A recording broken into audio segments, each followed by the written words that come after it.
istiyoruz. Evet, biz büyükleri olarak, biz kurumların sorumluları olarak beraber hep birlikte takip edeceğiz. Lakin çocuklarımızın vereceği mesajların ne olduğunu biz de sizlerle beraber paylaşmak istiyoruz. Her coğrafyaya maalesef mülteci olarak adığımız, yeryüzünün 53 farklı ülkesinde olan 100.000 yetim çocuğumuz işte bu işin bir parçası olarak inşallah hayata hazırlanacaklardır. Bugün savaş mağduru yetimler bir yandan ebeveyn yoksunluğu ile başa çıkmaya çalışırken bir yandan da savaşın acımasızlığının üstesinden gelmek gibi bir yükün altındadırlar. Unutulmamalıdır ki dünya tarihinde lider, ki bunlardan en önemlisi ve en kıymetlisi daha dünyaya gelmeden babasını kaybeden adımız, yeryüzünün 53 farklı ülkesinde olan 100.000 yetim çocuğumuz işte bu işin bir parçası olarak inşallah hayata hazırlanacaklardır. Ve dünyanın doğusundan, batısından, kuzeyinden, güneyinden gelen kıymetli yavrularımız,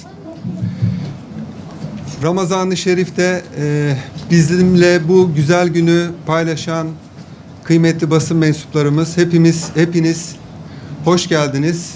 Bugün Dünya Yetimler Günü. Yetim yavrularımızla ilgili yine yüreklerimiz dop dolu, gönlümüz coşkun. Onlarla beraber olabilmenin, onlara temas edebilmenin ve bunu bütün dünya ile paylaşıyor olabilmenin mutluluğunu yaşıyoruz. Rabbimize nihayetsiz şükürler olsun. biz İHA İnsani Yardım Vakfı olarak her Dünya Yetimler Günü'nde bir raporu, bir mesajı güçlü bir sesle paylaşmaya çalışıyoruz. Bugün de inşallah özellikle savaş bölgelerinde mağdur kalan yetimlerle, çocuklarımızla, kutlu emanetlerimizle alakalı paylaşımlarda bulunacağız.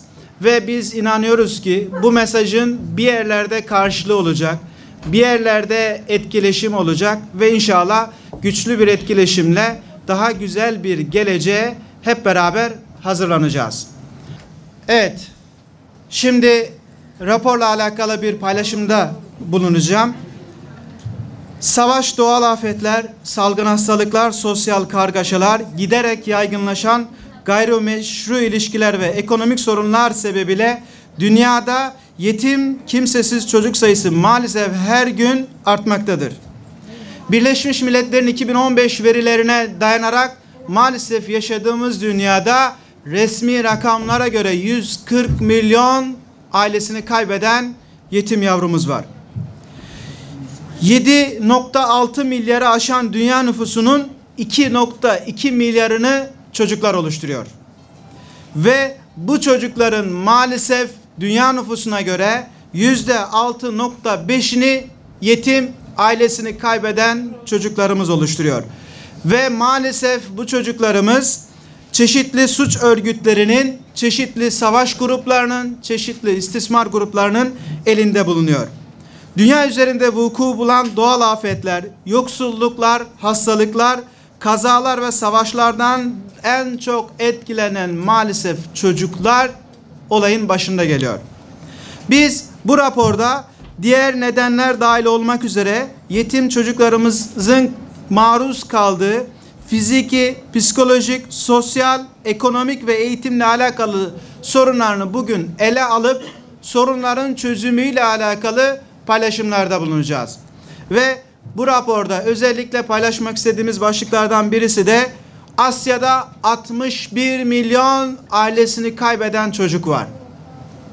Afrika'da 52 milyondan fazla ailesini kaybeden çocuğumuz var. Latin Amerika'da bu rakam 10 milyon. Doğu Afrika ve Orta Asya'da ise yaklaşık 10 milyonluk ailesini kaybeden çocuk var ve maalesef savaş bölgesi olması dolayısıyla bu rakam her gün artmaya devam ediyor maalesef. Geçen 10 yıl içerisinde çatışmalarda 2 milyondan fazla çocuğun hayatını kaybettiği bir dünyada yaşıyoruz.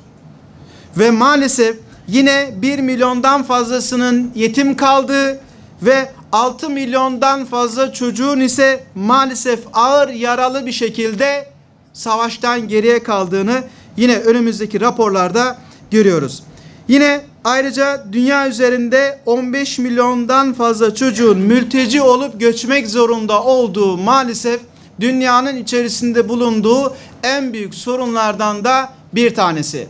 Ve bizim de hepimizin bildiği gibi Suriye'den, sadece Suriye'den değil, Afganistan'dan, Irak'tan veya komşu olan farklı ülkelerden çocukların sığındığı bir liman olarak ülkemiz ev sahipliği yapmaya devam ediyor. İnşallah bu coğrafya bütün yeryüzündeki mazlum ve mağdur çocuklara ve insanlara yüreğini, gönlünü açmaya, topraklarını açmaya devam edecek inşallah. Abdurrahim. أنا فلسطينية أعيش في مخيم في لبنان لم أرى في حياتي فلسطين فقط كان جدي يروي لي القصص عنها أتمنى أن تتحرر بلادي فلسطين ونعود إليها ونعيش بسلام. Benim iki arzum var. İsterim ki birinci arzum odur ki bütün uşaqlar bizim kimi görsünlər, güllə altında qalmasınlar, əzilməsinlər. Onlar bizim kimi həmişə özləri görsünlər.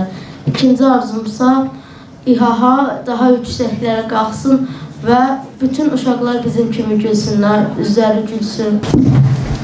Merhaba, benim adım Rahime. Ben Doğu Türkistanlıyım. Doğu Türkistan'da çocuklar ayakkabı kamplarında yaşıyor. Herkes okumak istiyor ama okuyamıyor. Onlar Uygurca konuşamıyor. Uygurca konuşması yasak, kendi dilini konuşması yasak. Çince konuşmak zorunda kalıyorlar. Ben hepsinin Uygurca konuşmasını istiyorum. Ve hepsinin anne babası yanında olmasını istiyorum. Anne babasını dövüyorlar, hapslete atıyorlar. Esselamu alaikum, Ramazan Mubarak olsun. Moje ime je Merima. Dolazim iz Bosne i Hercegovine, iz grada Mostara. Srdačno vam se zahvaljujemo na pozivu i na toplom gostoprimstvu. Ovdje smo se okupili, susreli, upoznali siročadi jetimi koji imaju istu želju da djeca širom svijeta rastu, stvaraju nova prijateljstva i da zajedno idemo kroz sve ove nedaće koje nas snalaze. Želim vam se puno zahvaliti jer san svakog djeteta je mir u svijetu i volite kao djeca jer dječje srce je najčistije. Ben katılıyorum, Suriyeliyim. Ben sadece iki şey söylemek istiyorum. Birincisi dünyada barış olmasını istiyorum. İkincisi de ülkemdeki savaşın durmasını istiyorum. أنا محمد إسماعيل زعلول من لبنان وأنا أكره الحروب كثيرا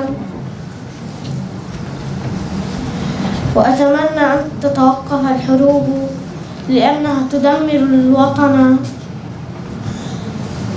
وتقتل ناسا كثيرين وأتمنى أن تتوقف لكي نعيش بسلام وحرية في وطننا ونبني مستقبلا جميلا ووطنا جميلا.